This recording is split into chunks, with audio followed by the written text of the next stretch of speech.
What's up, guys? I'm Rich. Not like money-wise, that's my name. And I've always wanted an F1 car. All the carbon fiber you could imagine, over 1,000 horsepower, high revving, super fast. The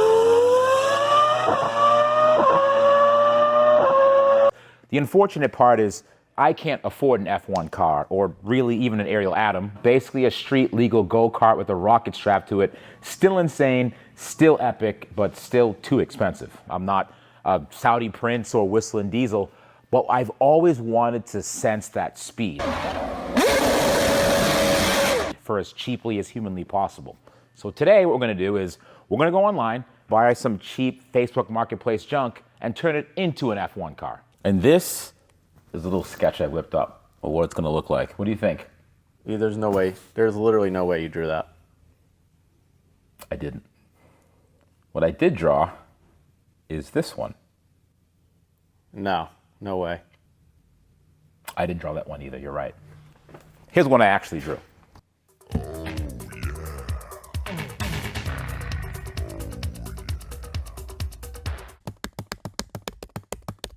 Oh, that's pretty nice. Too expensive. As this one's nice, that's too expensive. I'm not spending that kind of money. Joey, What? I found it. An actual F1 car? I found it, yes. Dude, what is that? No. No. No. No. No. You're gonna live with me now. Yeah, I'm gonna take care of you.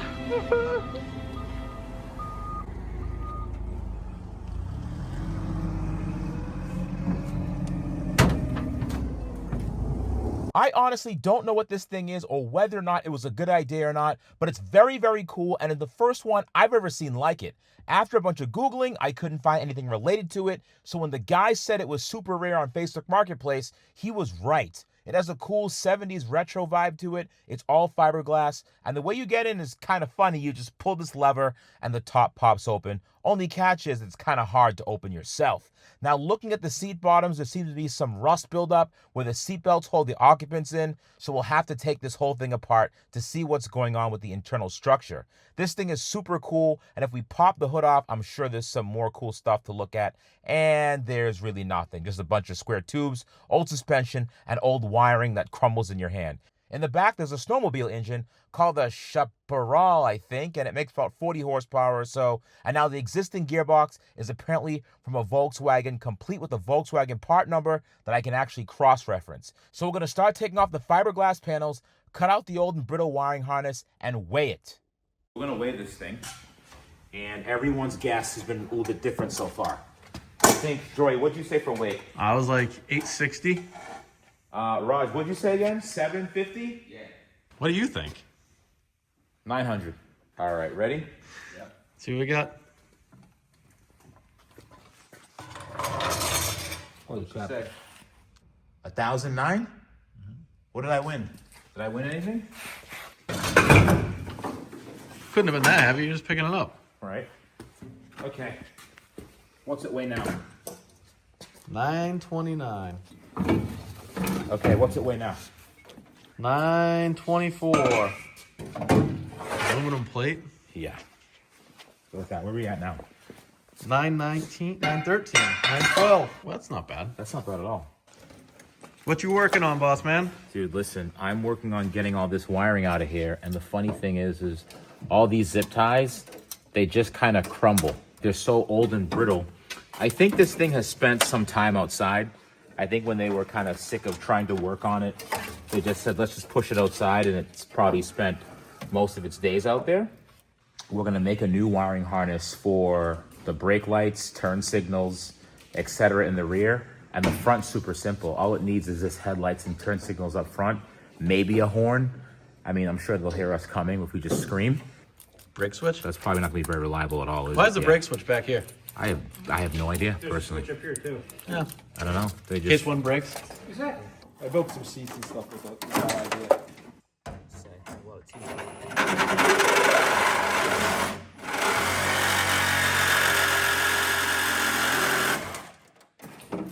That's that stupid switch. All right. This could use some repair. Ooh. Oh yeah. What's wrong with that? I love how they make the seatbelt secure. They wrap it around the pipe and they put a zip tie on it. That's insane. That is insane. That's what they did, really. Huh. That's how they did it. Yeah. Ooh. Well, you know what? Let me get the other side. Let me see how bad it is. Yeah. Yeah. Much there, yeah, right? Held all that Oh, nice that moisture. went through, I think. Yeah. At some point, someone would pull a lot of G's in this thing, take a sharp turn, and the seatbelt would just break off. You think this thing actually ever ran? Even when new, it didn't run, trust me. I didn't think so either. So in terms of the formula, we have most of it down already. We have a lightweight car. We just need the powertrain so it looks and sounds like an F1 car. So we picked a Suzuki engine out of a motorcycle, a high-revving, high-powered motorcycle, the Hayabusa. And if you don't think a Hayabusa can sound like an F1 car, then take a listen.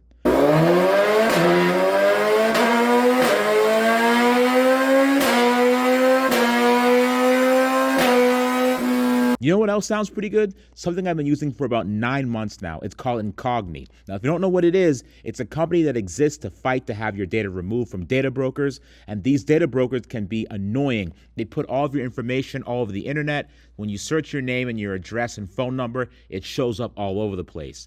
But data brokers are required to have your information removed from databases if you ask them to. Unfortunately, doing it yourself takes forever. Incogni does all the work for you. They reach out for you. It's all automated. You create an account, type in the info you want removed, and give them permission to work on your behalf. This is a look at my dashboard over the last 9 months because I actually use this thing.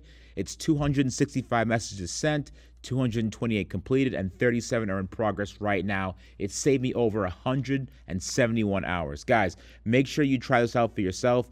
Use code REBUILDS on the link below to get 60% off an annual plan. That's incogni.com/rebuilds. Try it out today.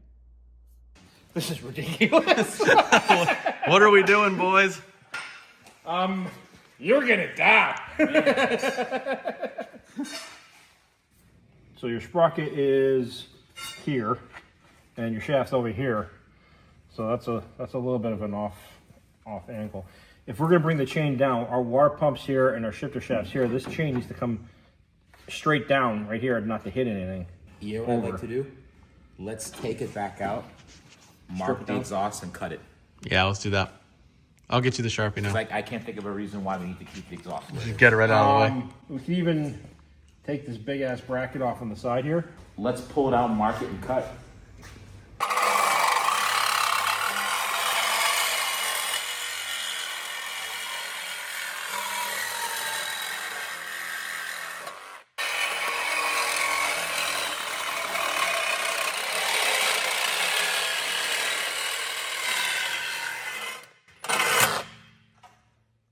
Look at that exhaust. That is Hey, look at that.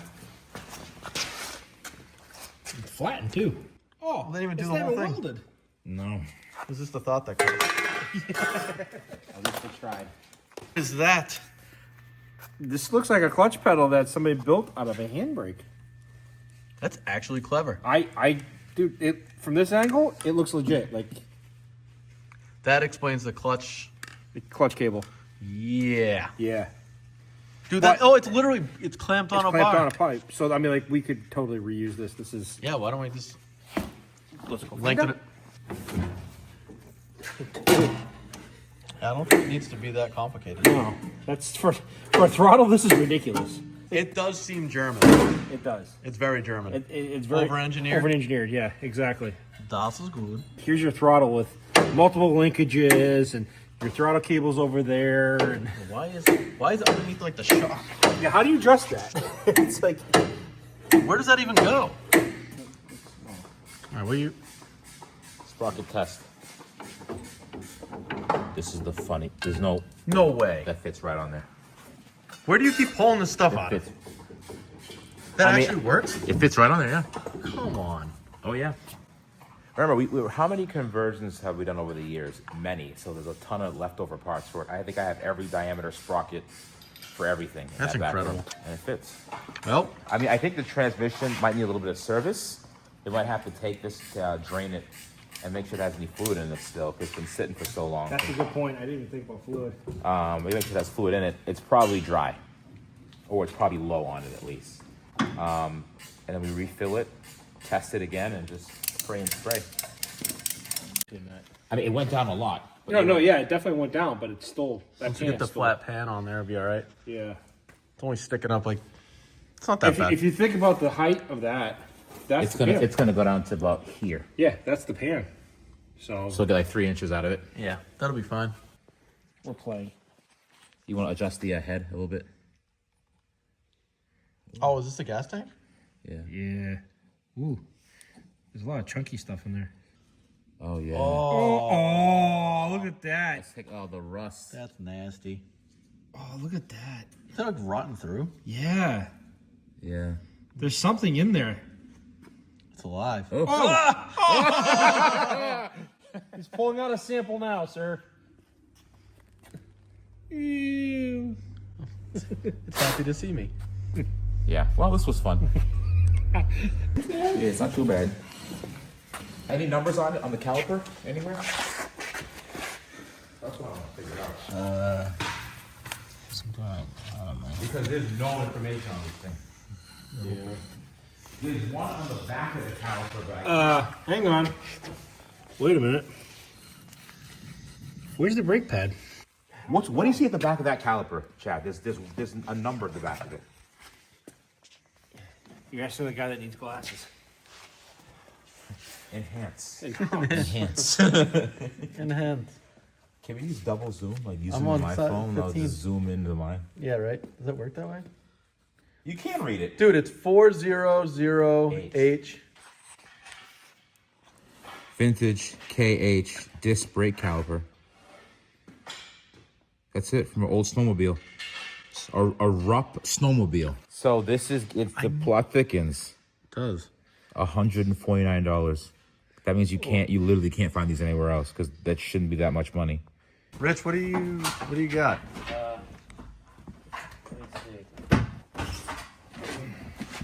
Oh, that's the whole thing. Yeah. Yeah, I'm gonna get out of your way. That looks heavy. Yeah, it's not light. Well, let's not fall down the stairs. Why not? It'd be fun. It'd be easy way down. I can hand it to you, Chad. I want to get down. Woo! We discovered something. This is the oldest braking system in the universe. When we looked it up on the phone earlier, we saw that there were a couple links on eBay. And if you look at this stuff, right, that's from the Rupp. Look at this. Vintage mini bike go-kart mechanical disc brake caliper. Did you say 300? $305 for this That's whole worth thing. more than the whole thing. Exactly. So these kind of prices are ridiculous. Not only that, but this is vintage. This was probably made in the 70s, and it's meant to stop a snowmobile. And snowmobiles don't normally go 80, 90, 120 miles an hour, which is what we're planning on doing in this. So the thing is that this probably will not have the same stopping power that we need to literally stop a Hayabusa engine. So we have to figure out how do we upgrade this braking system and find a system that we could actually find parts for that we could just easily swap out and stop this thing. So we discovered something because I, remember, don't throw anything away, Chad. Remember in the last video where Chad wanted me to throw everything away? Are you sure we can throw this away? I mean, you all right? Come on, Rich. Yes. Just let it go. Let it go. Okay, Let it go. I'll throw it All away. right. I'm not part of that same school of thought, Wow. but we decided to keep one thing. This is the braking setup, the rotor and caliper from the Arcimoto. Remember the Arcimotos that we had? So I think we might be able to use this on this. How are we gonna do that, Let's Chad? explore the thought, Chad. So, essentially, this is like a puzzle cut. So you have a straight plate here, and they notched it out, all right? So everything locks together, and then they welded on the backside. What we could do is just cut this weld and get these brackets off. So we now have a flat plate that bolts the wheel bearing and the caliper to, all right? So if you have a nice flat plate, over here, they did something similar where they have a plate right here doing the same thing. They're holding the spindle and the caliper on here. So if we take this weld and just cut it off here at the weld, take this whole spindle off, and we could take the other spindle and then weld it on here with the flat plate. I like that. Now we have a brand new braking system. Exactly. And we can get parts because they're one's from a John Deere. Right. The caliper's from a John Deere. I forget where the rotors are from. So now we have like the entire plate, this whole plate right here that can be welded on. You now have a 2-piston caliper, and you have a larger rotor, and a nice wheel bearing. So that takes care of everything up here that's vintage. I mean, this is not going to stop a Hayabusa. It's just, I'm surprised that they didn't even stop the car in the first place. This master is seized, and it's got a really complicated linkage and all this weird stuff. So now we have... Let's simplify. Yeah, let's simplify. So we have the original Arcimoto set up here. All right. So we have another brake pedal. We got the linkage. And we have a master all ready to go. So one side goes to the front, another side goes to the rear. We're done. Simple. Oh, don't wait. There's more. So There's more? There's more. Been holding out on me. So, if you look at this, not only is the braking system old and compromised, so is the suspension. See, it's kind of like leaning a little bit. That's bent. See, it's bent. I'm sure you can see that. We also have this. More Arcimoto parts. More Arcimoto stuff. And look at this. Look at this length. Oh, no way. It's How the amazing same. is that? And it's like built by Fox. It's just about, and there's adjustability in here. It's perfect. Basically doing a coilover kit to this thing. Pretty much, man. I think this is going to be really fun. So what we normally do is give this thing as much power as possible. Now we're actually thinking about safety, like stopping. Does this have something to do with the Corvette, Rich? I mean, maybe, yeah. I think it does. I think after owning the Corvette and, you know, putting $20, $30, $40, $50,000 into the engine and not changing the brake pads, I learned a lot. Yeah, that was pretty embarrassing, but we're on a new path now.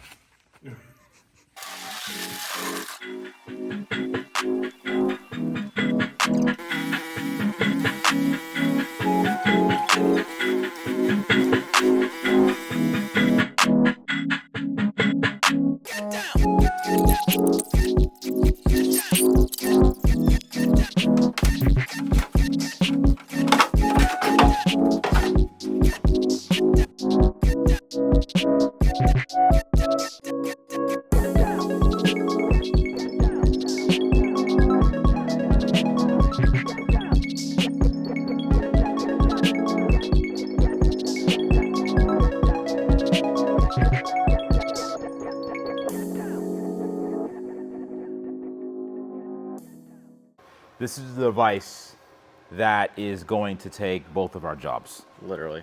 Because honestly, we've discovered that doing all those random jagged cuts, I wish we had a piece in the shop to show you how we normally cut things, but having this machine to make actual precision cuts that could also cut freeform cuts as well, it's like a whole new world for us. Like we just cut the test piece right here. Look at that. Look at this. Usually it looks like a chewed apple. That's what I'm saying. It looks terrible. This is incredible. But this is actually a beautiful piece. So now we're gonna watch this thing. Joey spent the last 3 months calibrating it, and It's simpler if you just read the instructions. if we are TFM'd, it would have been a lot easier. But I mean, I think it's ready for its Yeah. second cut. All right. So all we gotta do now here, fire button, Hit run. hit run.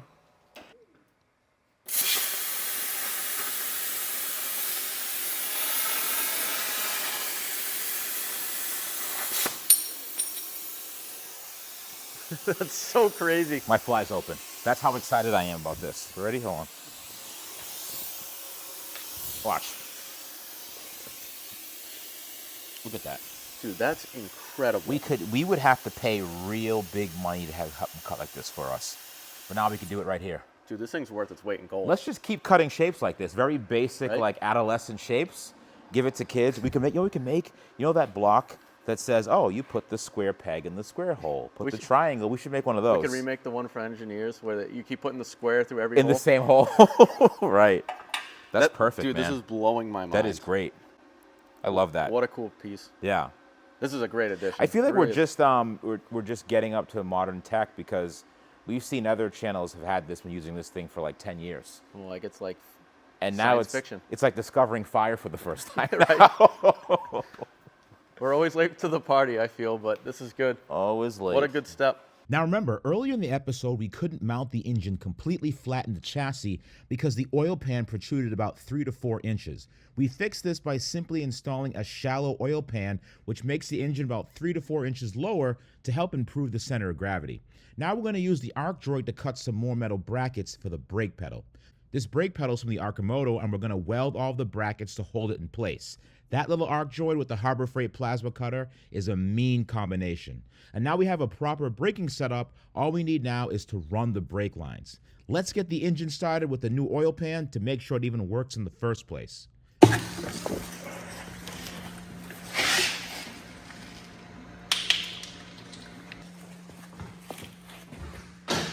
Quite the setup you got, dude. I still gotta plumb the fuel line in and hook up my little jerry rig box for simulating ignition and start and all that, but